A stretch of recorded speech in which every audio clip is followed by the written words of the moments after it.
What if the version of you everyone loves is the very thing keeping you from ever meeting yourself? Think about it for a moment. The person who always says yes, who smooths over conflicts before they start, who performs kindness like it's a job they can't afford to lose. Everyone adores this version of you. But what happens when you're alone? When the applause dies down and the audience goes home? Who are you then? Today, we're diving into one of the most profound psychological truths ever discovered. A truth that Carl Jung spent his entire life exploring. A truth that modern self-help culture desperately wants to avoid. The truth is this: the self everyone loves might be a prison you built with your own hands. Jung called it the persona, the mask we wear to navigate the social world. And while this mask serves a purpose, it can also become our greatest barrier to authentic living. But here's what's really unsettling. Most of us don't even know we're wearing it. Let me paint you a picture. You're at a dinner party. Someone makes a comment that rubs you the wrong way. But instead of addressing it, you smile, you nod. You maybe even laugh. Later, driving home, you replay the moment. You feel that familiar knot in your stomach, that quiet resentment building. This is the cost of the mask. The persona Jung described isn't just about being polite, it's about survival. As children, we learned quickly that certain versions of ourselves were acceptable, others were not. So we adapted. We became performers in our own lives. But here's where it gets psychologically complex. Jung identified that behind every persona lives what he called the shadow. All the parts of ourselves we've deemed unacceptable. The anger, the selfishness, the raw, unfiltered truth of who we are when no one's watching. Most people spend their entire lives running from this shadow. They polish the persona instead. They optimize their image. They perfect their performance. They become masters of emotional obedience. And society rewards this. We call it maturity. We call it emotional intelligence. But Jung knew better.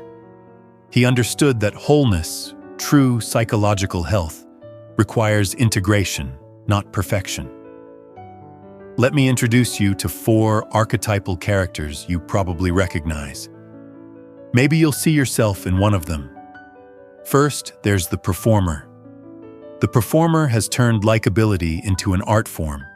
They're curated, consistent, always saying the right thing at the right time. Their social media is perfectly crafted. Their relationships run smoothly because they never rock the boat. But the performer has made a fatal mistake. They've confused approval with identity. The consequence? A growing emptiness. A sense that despite being surrounded by people who love them, nobody actually knows who they really are. Because they don't either. Then there's the obedient. The obedient has mastered the art of emotional compliance. They anticipate needs before they're expressed. They absorb others' emotions like a sponge, then spend their energy managing everyone else's feelings. They've confused compliance with kindness. They believe that their worth comes from their usefulness. That love must be earned through service. But compliance without choice isn't kindness. It's emotional labor disguised as virtue. The consequence? Deep resentment that they can't even acknowledge, and a growing sense of invisibility in their own life. The third archetype is the wounded seeker. The wounded seeker is caught in a psychological trap. They're unconsciously attracted to relationships that mirror their deepest wounds. They chase love through familiar patterns of pain because familiar pain feels like home. They've confused magnetism with love. That electric feeling when someone triggers their abandonment wounds, they call it chemistry. That anxiety when someone's attention wavers, they call it passion. But what they're really seeking is the chance to heal an old wound through a new person. The consequence? Cycles of rejection and abandonment that confirm their deepest fears about themselves. Finally, there's the mask burner. The mask burner has begun the terrifying process of individuation. They're starting to set boundaries, starting to say no, starting to prioritize their own truth over others' comfort. And the world pushes back hard. Friends accuse them of changing. Family members guilt them for being selfish. The social systems that once rewarded their compliance now punish their authenticity. This is the price of awakening. But it's also the beginning of freedom. Now let's talk about why this matters more today than ever. We live in a culture obsessed with optimization, with personal branding, with being the best version of yourself. But here's the trap. Most of this optimization is just persona polishing. We're told to practice gratitude until we can't feel anger, to be positive until we can't acknowledge pain, to be kind until we can't protect our own boundaries. Modern self-help culture has turned emotional bypassing into a virtue, but Jung understood something crucial. You cannot heal what you won't acknowledge. You cannot integrate what you continue to reject. The shadow doesn't disappear when ignored. It grows stronger. And there's an evolutionary component to this that we need to understand. For thousands of years, belonging meant survival. Getting kicked out of the tribe meant death. So we developed sophisticated mechanisms for reading social cues, for adapting our behavior, for earning our place. This isn't weakness.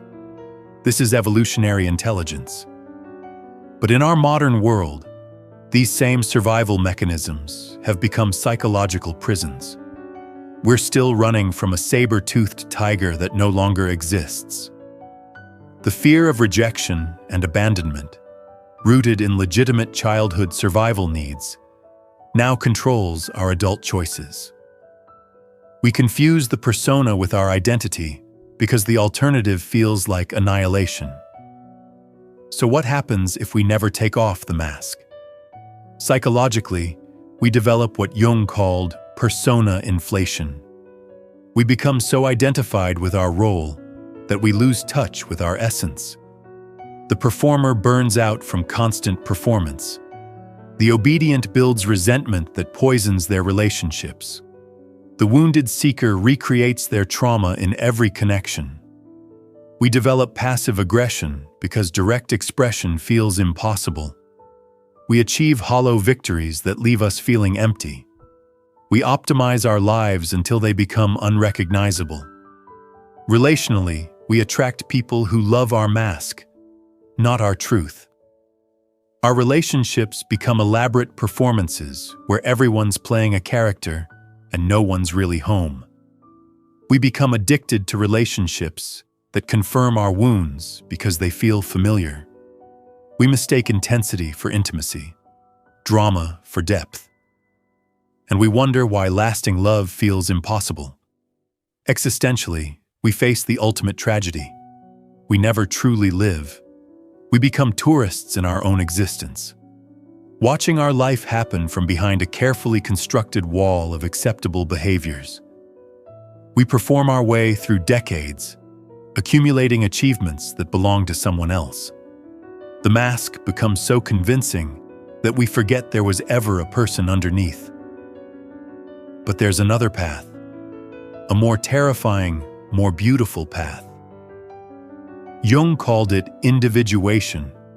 It's the psychological process of becoming who you actually are, not who you think you should be. It requires something radical, shadow integration. This doesn't mean becoming selfish or cruel. It means acknowledging the full spectrum of your humanity. Your anger can coexist with your compassion. Your selfishness can inform healthy boundaries. Your darkness can give depth to your light. But let's be clear about what this path demands. First, You'll have to tolerate guilt. When you start setting boundaries, people will call you selfish. When you start speaking your truth, people will say you've changed. When you stop managing others' emotions, they'll accuse you of not caring. This guilt is the price of authenticity. Feel it. Don't fix it. Second, you'll have to tolerate loneliness. Some relationships won't survive your growth. People who loved your compliance won't appreciate your boundaries. Friends who enjoyed your emotional labor won't stick around when you stop providing it. This loneliness is temporary, but it's real, and it's necessary. Third, you'll face social pushback. Systems that benefited from your overfunctioning will resist your change. Families that relied on your role as the peacekeeper will create chaos to pull you back in. Organizations that profited from your people-pleasing will label you difficult. This pushback is confirmation that you're on the right path. But here's what you gain: freedom. Real, bone-deep freedom.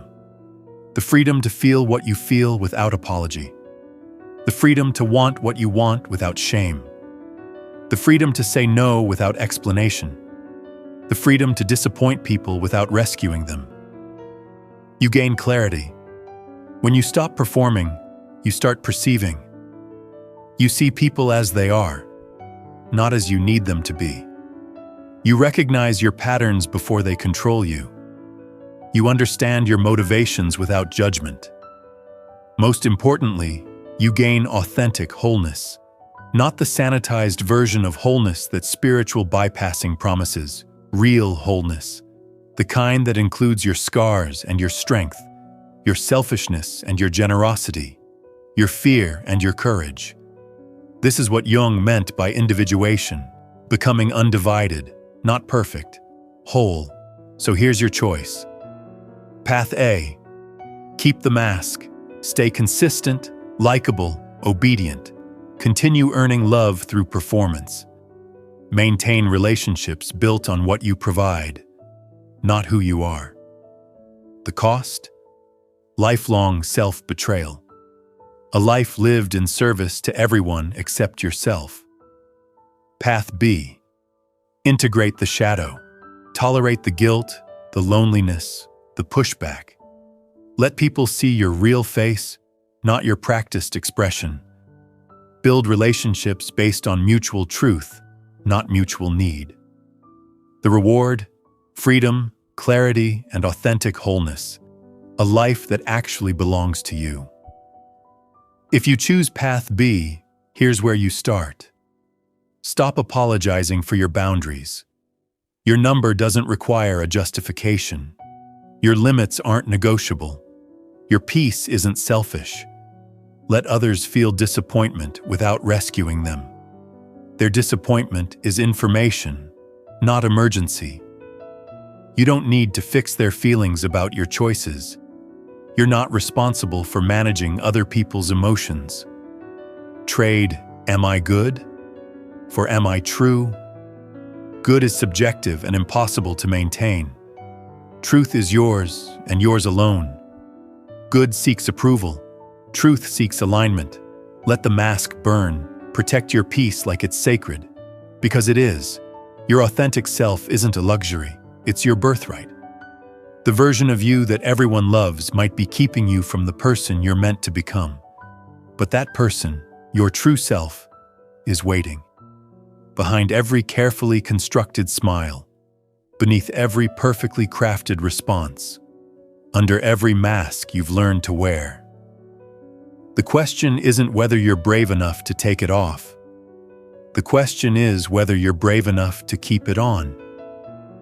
Because maintaining the mask is exhausting. Living authentically is terrifying. But only one of these paths leads to freedom. The choice is yours. Choose wisely. And if this resonated with you, if you're ready to start the journey from performance to authenticity, subscribe to this channel. Because we're just getting started.